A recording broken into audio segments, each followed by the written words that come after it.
Welcome back. So far in our macroeconomics course, we've talked about GDP, unemployment, and inflation, and we've discussed the relationship between price levels and GDP and unemployment in the ASAD model.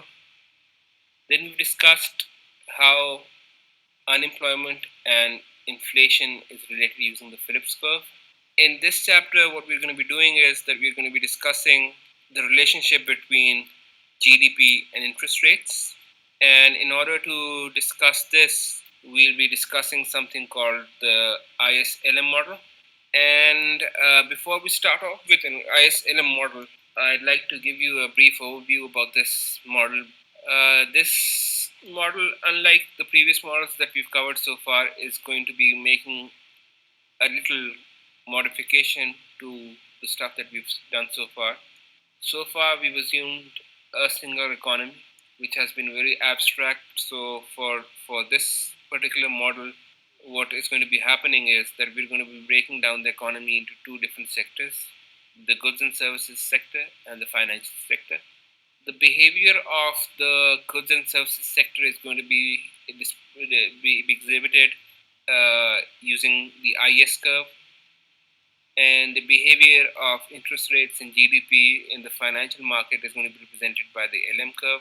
And once we have come up with the IS and LM curves, we will be discussing the complete ISLM model together. That is where two different markets are going to be interacting together, and when both of them are in equilibrium, the economy is going to be in equilibrium. Before we start off with the IS curve, we need to cover the Keynesian cross because this is the foundation of the IS curve.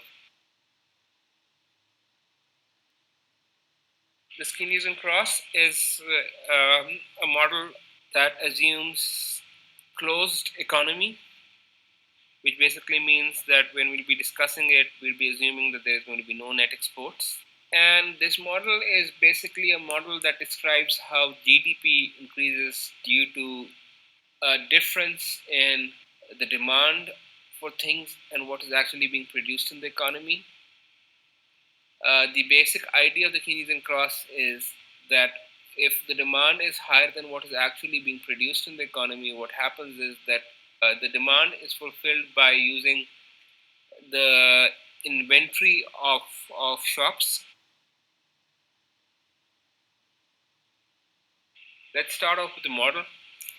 The model is going to be using a couple of notations that we need to be familiar with. The first one is planned investment. We're going to be using it to come up with something called the planned expenditure. So if you look at this equation, which is E is equal to C plus I plus G, you'll feel as if you've seen this before in the GDP identity equation, which was C plus I plus G plus NX. And since this is a closed economy model, we don't have NX over here. And since now that we have investment as planned investment, we're calling the actual expenditure planned expenditure. The E is going to represent planned expenditure, and Y the real GDP, which is going to be the actual expenditure. For ease of understanding, you can think of planned expenditure as the demand of things in the economy, and actual GDP as what is actually being produced in the economy. So when planned expenditure or the demand is more than what is actually being produced, what happens is there is an unplanned drop in inventory because shopkeepers now will have to sell stuff from their inventory rather than fresh goods to keep up with the demand. When their inventory starts to fall, they ask the firms to produce more goods and send them to them, and therefore the firm's output starts to increase, and so the GDP increases as well.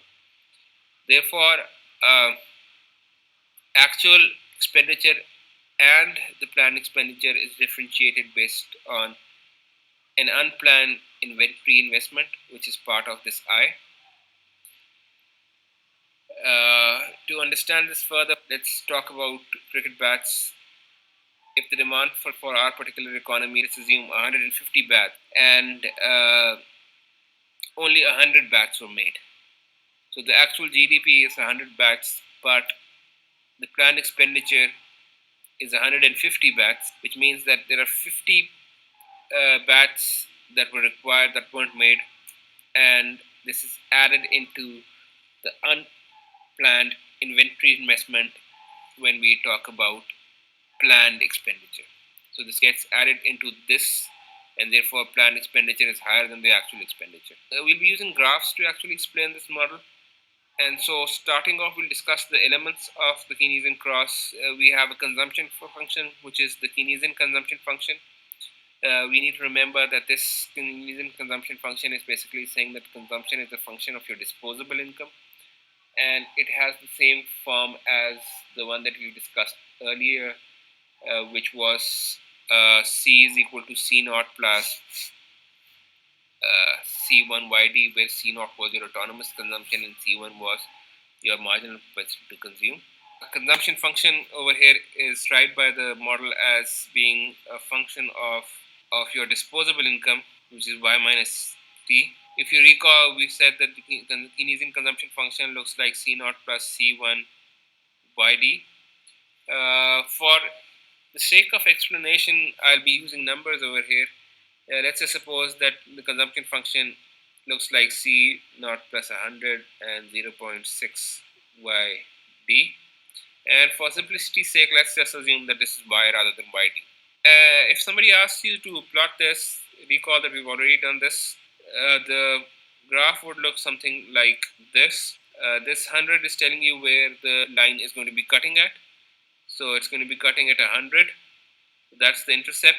And this is what the graph is going to look like. And the angle of this line is going to be 0.6. And this is going to represent this equation.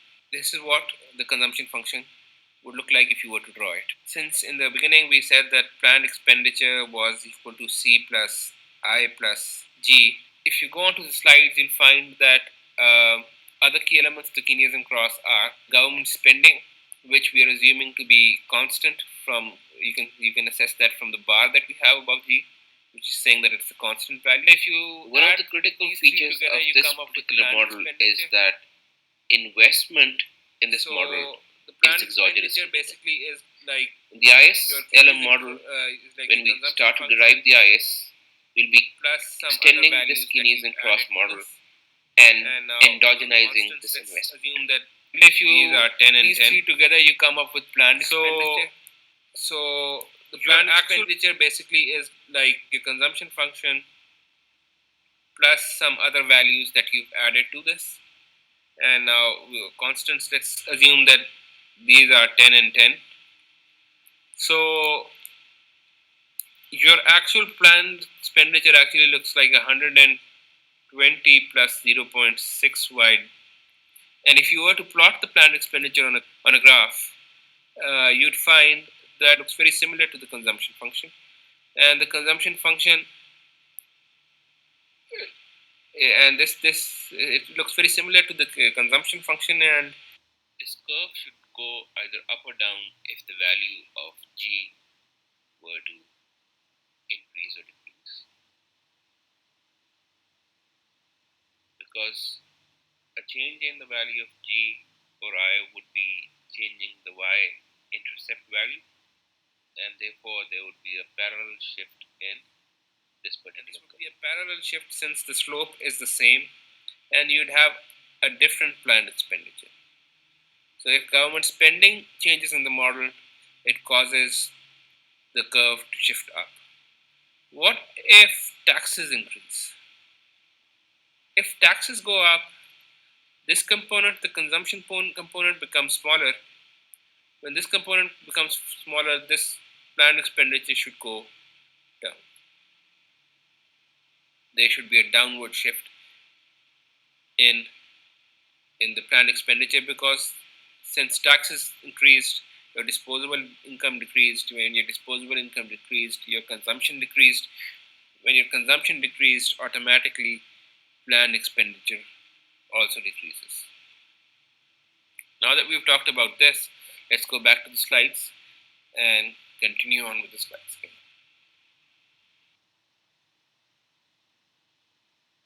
Now that we've talked about how to plot the planned expenditure on this graph, we want to talk about the equilibrium. The equilibrium in this particular model happens when planned expenditure is becomes equal to your actual GDP. And if you draw a 45 degrees angle line that cuts the Cartesian plane into half, you find that all coordinates on this particular line are 0, 0, 1, 1, 10, 10, 100, 100, infinity, infinity. This basically means that on any point on this line, the value of E is equal to the value of Y. And this is the equilibrium condition. Equilibrium happens when planned expenditure, which is your demand in the economy, becomes equal to the actual GDP, which is Y. And all points on this particular line have values where E is equal to Y. So now that we've talked about that, let's just talk about um, the equilibrium. On this 45 degrees angle line, all points will have planned expenditure being equal to the actual output. So let's now put the two together. Now that we've got the two together, equal to your actual expenditure. So your planned expenditure curve equal to the actual output or the actual expenditure. And this is this point where your planned expenditure curve cuts the 45 degrees angle line. And this point is where equilibrium is going to be happening. For ease of understanding, think of planned expenditure as the demand for things in the economy, and this reference line as telling you what is actually being produced in the economy.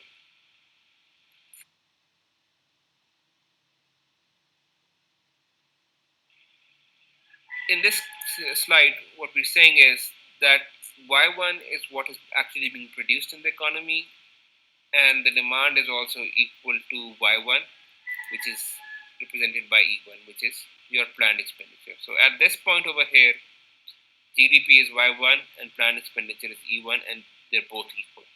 So demand for goods is equal to the planned actual production in the economy. So 10 bats being produced, 10 is the demand for bats in the economy. But let's suppose government spending increases. So this G1 increases to G2. If this becomes bigger, automatically the value of planned expenditure should also be going up. And this should mean that this linear line should be moving upwards. We need to understand that at this point in time, the actual GDP being produced in the economy is Y1. But when government spending increases and the planned expenditure goes up, now what's happening is that the production in the economy is Y1. But the demand has increased from E1 to a higher value because of an increase in government spending. Now, more things are demanded, but the production is still Y1. When this happens, And since this is a closed economy, you can't get these excess things from outside of the economy. So what happens is that shopkeepers fulfill this excess demand by using up their inventories. Once there is excess demand, what happens is that the shopkeepers start selling their inventory goods from their inventory, and there is there is what is some there is what is called an unplanned drop in the inventory of these shopkeepers. So what happens is that there is an unplanned drop in inventory. They start selling their goods from their inventory, and their inventory starts to deplete. When their inventory starts to deplete, they call up the firms and say that, look, our inventory is falling. Please send us more goods. And since you're only making 100 bats, please make more bats and send them to us. So when there is an unplanned drop in inventory, firms start to produce more. There is an increase in output, and when there is an increase in output, the GDP increases, and your actual output increases, and the economy moves forward to a new GDP, to a new point where your planned GDP or the demand for goods in the economy is equal to the actual production of the economy. Similarly, this is the other case in which there is an increase in taxation. When taxes go up, y minus t, in y minus t, if t goes up, your disposable income goes down. When your disposable consumption, when your disposable income goes down, your consumption decreases, which causes your planned expenditure to decrease. And when your planned expenditure decreases, there is a parallel shift in the planned expenditure curve downwards. Now you have excess production in the economy and demand is too little. The inventories in the shops start to build up, and as inventories start to build up, firms reduce their output, and when they reduce their output, GDP decreases. This was everything that you need to know about the Keynesian cross model. In the next video, we'll be extending the Keynesian cross and making a minor change in the investment. Investment in the next model is going to become an endogenous variable, and after endogenizing investment, we'll come up with the IS curve.